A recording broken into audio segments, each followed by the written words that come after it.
"You're just a selfish mistake." Those were my father's first words that morning. Not shouted, not spat, just stated, like a diagnosis. "My name is Ava Monroe, 29 years old, the second daughter in a family that never treated me like one." And in that sterile hospital lobby, beneath the flickering fluorescent lights, those words didn't just cut, they clarified. Mom, Margaret Monroe, stood in the center of the waiting area, her voice echoing off the tiled walls as she clutched what was left of my medical file. Shredded pages fluttered around us like white confetti after a war. "You're letting your sister die," she screamed, her face blotched red with fury. The nurses froze mid-step. Visitors stopped walking. A security guard turned his head but didn't move closer. No one ever does when a family performs its pain in public. Inside room 312, behind a wall of glass, Vera Monroe lay pale and fragile, wires and IVs snaking across her skin. My older sister, the golden one. She had been beautiful once, the kind of woman who made people forgive her cruelty because it came wrapped in charm. Now her hair was gone, her lips cracked, but that familiar smirk still lingered. Even from the bed, she managed to look superior. I didn't answer Mom. There was nothing new to say. I'd been trained since childhood to absorb the accusations until they stopped being language and became background noise. When I was 7, I spilled orange juice on the carpet. It was Vera's birthday. Mom slapped me so hard the glass broke in my hand. Dad just sighed, muttering, "Ava, you need to learn responsibility." Responsibility, that word had followed me all my life, like a leash I never agreed to wear. "Say something," Margaret barked now, her heels clicking against the tile as she closed the distance between us. "You stand there like a statue while your sister's dying." Her rage wasn't about Vera. It was about control, about reminding me that even my silence belonged to her. I looked at her, finally meeting her eyes gray and sharp as broken glass. "I already said everything you refused to hear. What's that supposed to mean?" "It means you don't want a daughter. You want an organ donor." The sentence hung between us, heavier than her guilt ever was. For a second, even she looked stunned, like I had spoken a language she didn't understand. Then her lips twisted. "You ungrateful little." But the words broke. Her voice cracked. She stepped back, trembling, and for the first time in my life, I saw something that looked almost like fear through the glass. Vera's eyes met mine, a faint, satisfied flicker. It was the look of a queen watching her servant rebel, knowing the kingdom still belonged to her. I crouched down, picking up a handful of the torn documents, not to fix them, but to keep them. Proof mattered. Facts mattered. Because everything else in this family was fiction. Behind me, Margaret's voice dropped to a hiss. "We gave you everything." I straightened, the papers shaking slightly in my hands. "No," I said quietly. "You gave me what you thought I owed you for." The words hit her like a slap she couldn't return. Around us, the lobby seemed to hold its breath. Even the machines down the hall paused between beeps. When she finally found her voice again, it came out as a scream that bounced off the walls, filling the silence I refused to break. "You're letting your sister die." People stared, phones lifted, but I stayed still, because that moment wasn't grief. It was theater, and I was done playing the part they wrote for me. The ICU smelled like antiseptic and exhaustion. Machines hummed in rhythm, and for a second, I wished I could trade places with one quiet, mechanical, unfeeling. My heels echoed down the hall as I followed the sound of my mother's voice slicing through the corridor. She was already there, standing in front of the glass wall of Vera's room, her back straight, every gesture rehearsed. Margaret Monroe had always been good at turning pain into performance. When she noticed me, she exhaled sharply, like the air itself offended her. "So, you've decided to show your face again," she said, eyes flicking up and down my frame. I didn't answer. In this family, silence was rebellion, and rebellion was betrayal. Vera looked up from the bed, her thin fingers tracing the edge of the blanket. She had always known how to weaponize fragility. "Mom," she whispered, loud enough for me to hear, "I told you she wouldn't come." The smirk that followed was so faint it almost seemed unintentional, but I knew that look. I had grown up underneath it. Margaret turned, her face tight with controlled grief. "Your sister is dying, Ava," she said slowly, as if explaining arithmetic to a stubborn child. "Do you really want to live knowing you let her go?" There it was. Again, the guilt trap disguised as love. I felt it land on me like a hand pressing down on my chest. "You always twist things," I said, my voice steady. "This isn't about saving her. It's about controlling me." Her nostrils flared. "You think everything is about you." "No," I said, finally meeting her stare. "I think everything is about Vera." For a moment, silence stretched between us, brittle and dangerous. Vera shifted on the bed, turning toward me with the practiced sweetness that had fooled everyone except me. "Ava," she murmured, her voice thin but clear. "After everything I've done for you." I almost laughed. "You mean everything I've done for you?" I corrected. Her lips curled. "See, even now you can't show compassion. Maybe Mom's right, you really don't have a heart." The words stung, not because they were true, but because I had spent my whole life trying to prove otherwise. I had taken care of her after her first surgery, driven her to every appointment, paid off bills she never thanked me for. And still, here I was, the ungrateful one. Margaret stepped closer, lowering her voice. "You will do this," she whispered, "because you owe this family your life." Something in me snapped, not loud, not dramatic, but final.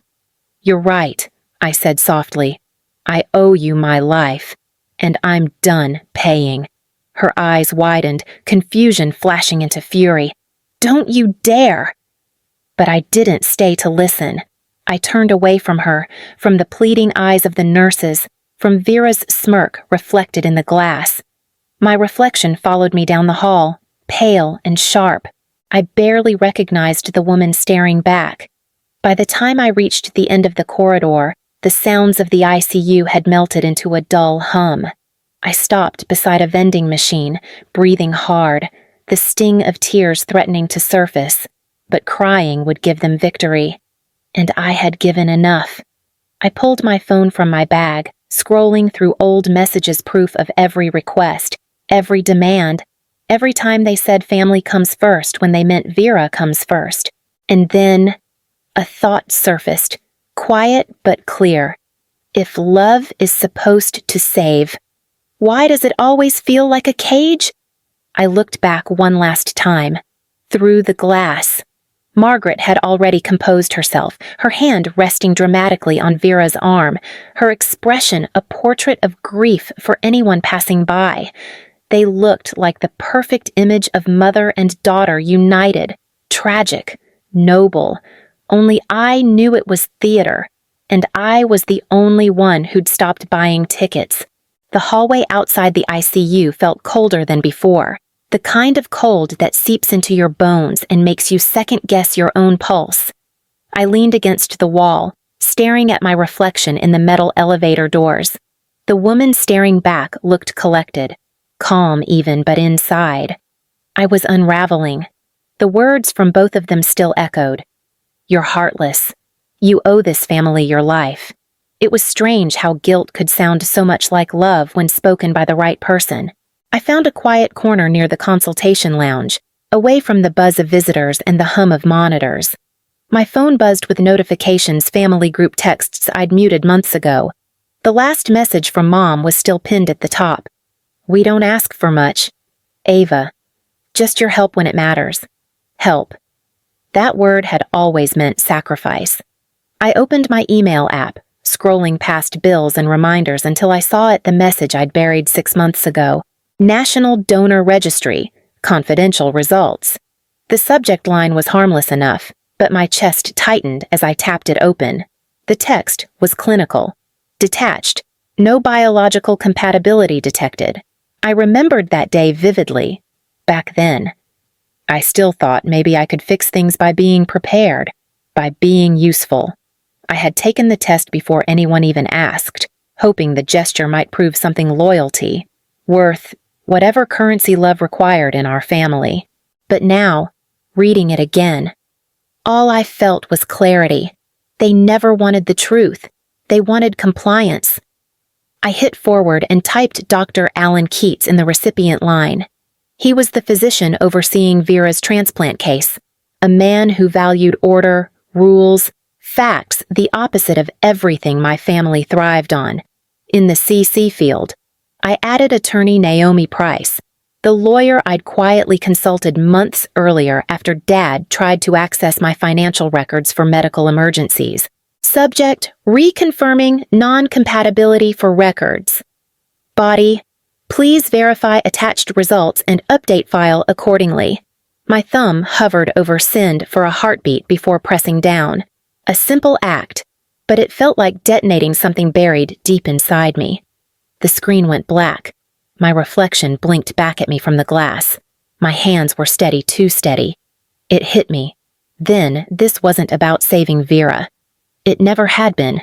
This was about control, about reminding me that even my body didn't belong to me. I straightened my shoulders and tucked the phone back into my purse. Across the hallway, the fluorescent lights flickered once before humming back to life. A nurse passed by, smiling faintly, unaware that the ground beneath my family had just started to crack. As the elevator doors slid open, I caught a glimpse of myself in the mirrored surface again. For years, I'd been the quiet one, the obedient one, the good daughter. But that woman was gone. The new one was ready to make noise. When the elevator doors opened, I expected silence. Instead, I found Robert Monroe waiting my father. In his usual posture, shoulders squared, expression blank, he looked like a man carved from cold marble, someone incapable of softness. He didn't greet me. He never did. His eyes flicked down to the phone in my hand, then back to my face. "You've made quite the scene," he said evenly. His tone wasn't angry, just tired, as though my existence had become an inconvenience he was too polite to remove. "I didn't make a scene," I replied. "Mom did." Robert exhaled slowly, the sound more like annoyance than breath. "Your mother's upset. Your sister's dying. You could at least try to make this easier." I almost laughed. Easier. As if decades of quiet submission hadn't already been a lifetime of making things easier for them. "Why is it," I asked, "that every time Vera hurts me, I'm the one who has to fix it?" He tilted his head, studying me the way a judge studies a defendant he's already decided to convict. "Because you're the strong one," he said, "and she's not. That's not strength." I said, "That's erasure." His eyes narrowed. "Don't start with your dramatics. This family has given you everything." There it was, the familiar script.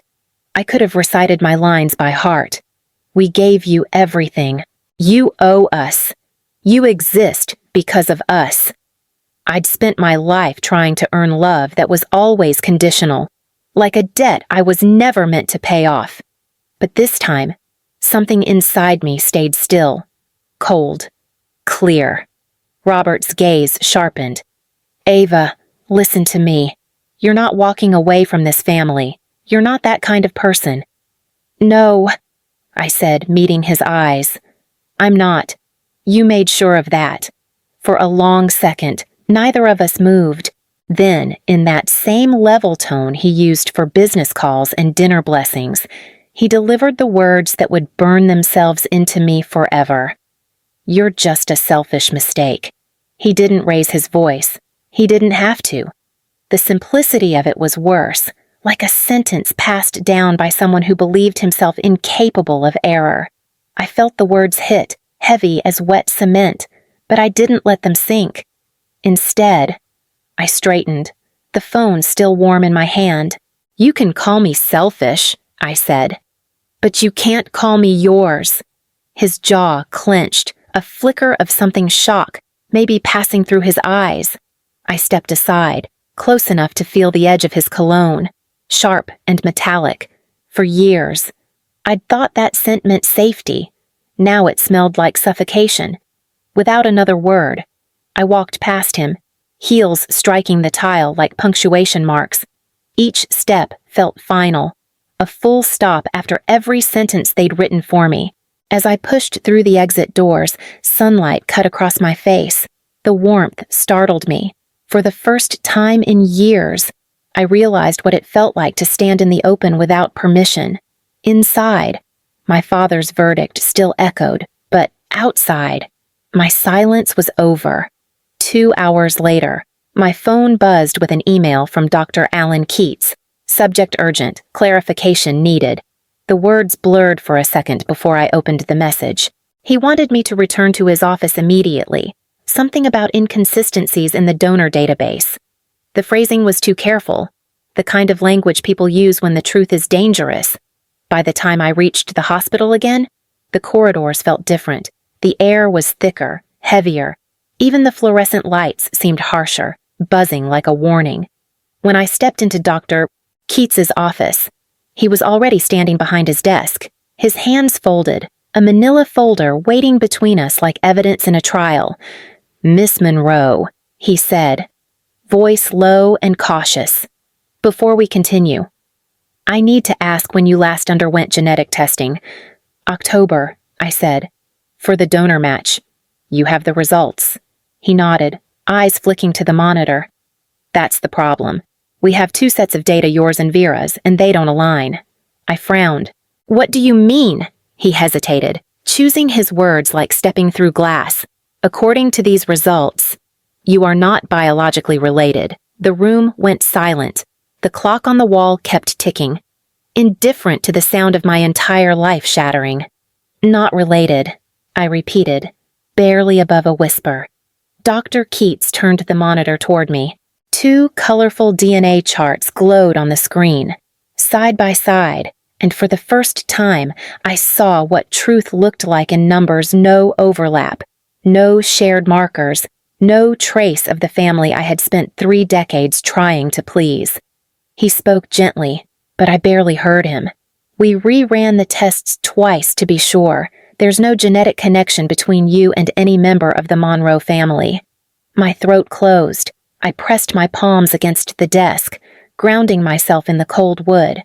"So, I'm adopted." "That's what the data suggests," he said. "It's possible the adoption was private or undisclosed. Either way, it should have been disclosed to you." I nodded numbly, though the world had already tilted. For a moment, all I could see were fragments: Margaret's sharp tone, Robert's disappointment, Vera's smugness, all rearranging themselves into something that finally made sense. They knew. They had always known. Every cruel comment, every time they said we didn't have to take you in, every quiet reminder that I should be grateful it wasn't metaphor. It was truth disguised as insult. I forced myself to look at Dr. Keats. "Can you print everything?" He hesitated. "Ava, this crosses ethical lines. You have every right to pursue legal counsel. I already have one." I said, voice steady now. "Please print it." He did. The printer hummed softly as page after page slid out DNA reports, timestamps, signatures. When he handed me the folder, he held my gaze. "I'm sorry you had to find out this way." I wanted to tell him it was fine, but nothing about it was fine. The folder was warm in my hands, the paper heavy with proof. My phone buzzed again, Mom's name flashing across the screen. I let it ring. I couldn't hear her voice. Not yet. I walked out of his office into the noise of the hospital phones ringing, carts rolling, footsteps echoing. But everything sounded hollow, like someone had turned down the volume on the world. I stopped near a window overlooking the parking lot. Cars came and went. People carried coffee cups and conversations. And I stood there, untethered. My reflection in the glass looked like a stranger. Maybe it always had. It wasn't grief that filled me. It was clarity, sharp and cold. They hadn't built a family. They had built a system of control, and I had been the collateral, a placeholder, an insurance policy for their real daughter. For years, I'd thought that loving them harder might fix something broken, but now, I saw it clearly. I was never meant to be fixed. I was meant to be used. I turned away from the window, clutching the folder to my chest. Each step down the corridor felt heavier but more certain. If truth was a weapon, I was finally armed. At the elevator, I pulled out my phone and opened a new note. Tested October 12th. Results October 19th. Not related. They knew. Then I added one more line, the kind that felt like scripture. You cannot donate what you don't have. You cannot love where you were never allowed to exist. I hit save and closed the app. My reflection in the elevator door stared back. Eyes no longer dull, but alive, angry, awake, ready. The truth hadn't destroyed me. It had unmade the lie they'd built around me. And that was the beginning of the end. The hospital lobby looked different when I returned, brighter, louder, like a stage moments before the curtain rose. Balloons, flowers, and a printed banner read, "A celebration of hope, honoring the Monroe family." Hope. The word tasted bitter. I hadn't planned to come back. Not yet. But fate or justice was already setting the stage for me. I spotted Margaret Monroe near the podium, draped in pearls and composure, shaking hands with reporters. Beside her, Vera sat in a wheelchair. Her illness transformed into a prop for sympathy. Cameras clicked like applause. I walked through the crowd unnoticed at first, the manila folder pressed tight against my chest. Every flashbulb stung my eyes. Every fake smile scraped across my nerves. They were telling the story of a perfect family, the selfless mother, the brave sister, the sacrifice that hadn't even happened yet. The lie had its own spotlight. Margaret took the microphone. "On behalf of our family," she began, "we're grateful for the community's love and prayers. My daughter Vera's journey has reminded us of what family truly means: selflessness, devotion, and unconditional love." Applause followed. I felt my pulse in my throat. For 29 years, I'd been the ghost in her perfect picture. Today, I was going to haunt it. When she stepped away from the podium, I moved forward. Security hesitated, but my hospital badge was still clipped to my blouse. "I need to speak," I said calmly. "It won't take long." Margaret froze when she saw me. "Ava, what are you doing?" she hissed under her breath. "Finishing what you started," I said, my voice steady. I turned to the audience, the cameras, the world. "My name is Ava Monroe," I began, "and you didn't hear that name today. But it matters." Dozens of heads turned. Whispers rippled through the crowd. "This," I said, opening the folder, "is the official donor test from the National Registry, dated October 19th. It states that I am not a biological match to Vera Monroe." I held the paper up high, its government seal catching the light. Flashbulbs erupted, Margaret's face drained of color. "And this," I continued, pulling out a second sheet, "is a forged consent form, filed under my name, authorizing surgery I never agreed to. This signature," I tapped it with my finger, "isn't mine." Gasps filled the room. Margaret stumbled forward, her voice trembling. "She's lying, she's unstable. My daughter." I cut her off, my tone sharp as glass. "No, this is documentation. Unlike your version of love. This holds up in court." The reporters surged forward, microphones extended. The crowd's curiosity shifted to outrage. Behind me, Vera's live feed flickered on the screen. She tried to speak, her voice cutting through static.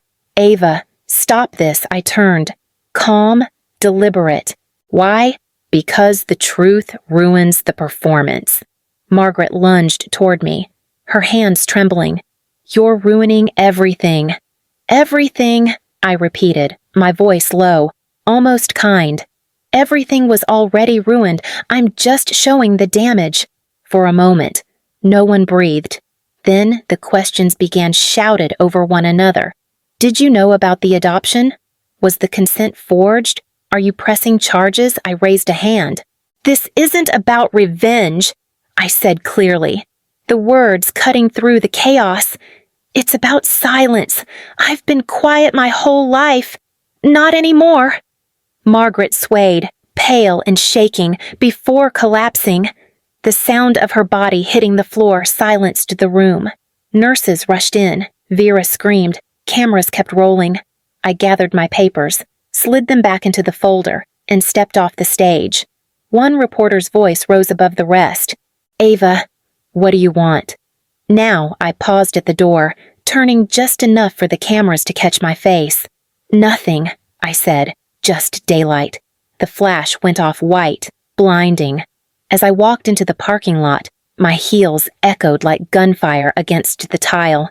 Behind me, chaos erupted, voices, shouts, the buzz of scandal beginning to spread. By the time I reached the car, the sunlight was harsh, almost cleansing. I dialed Naomi Price. "It's done," I said. Her voice on the other end was sharp with disbelief. "You just blew the roof off." "Ava." "Good," I replied. "Let them choke on daylight." I ended the call and exhaled. The first real breath I'd taken in years. For the first time, I didn't feel like someone's mistake. I felt like my own beginning.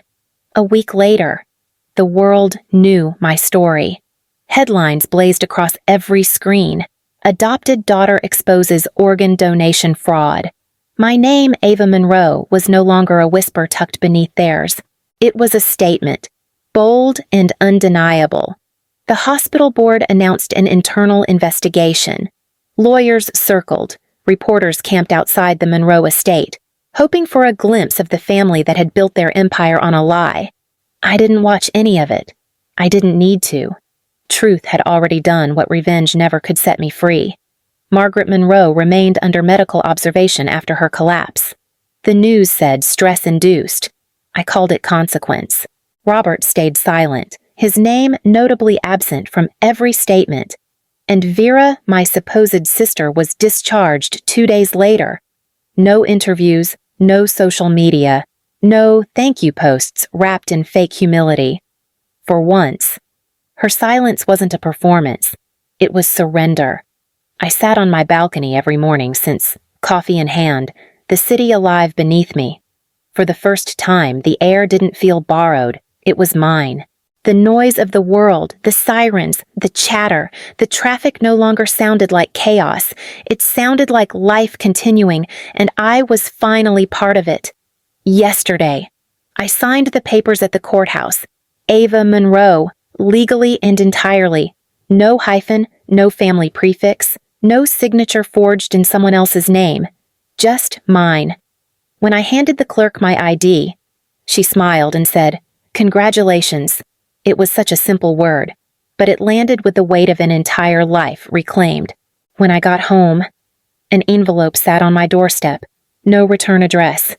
Inside, a handwritten note. "Hi, Ava. I saw your story. I'm 17. I didn't know I could say no either. You showed me I can. Thank you." No name, just ink, courage, and hope.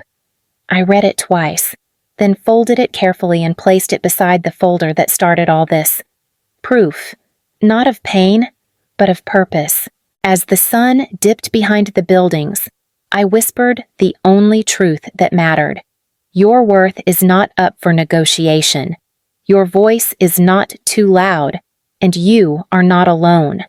The city lights flickered on one by one, and for the first time in my life, I didn't feel like an afterthought. I felt infinite.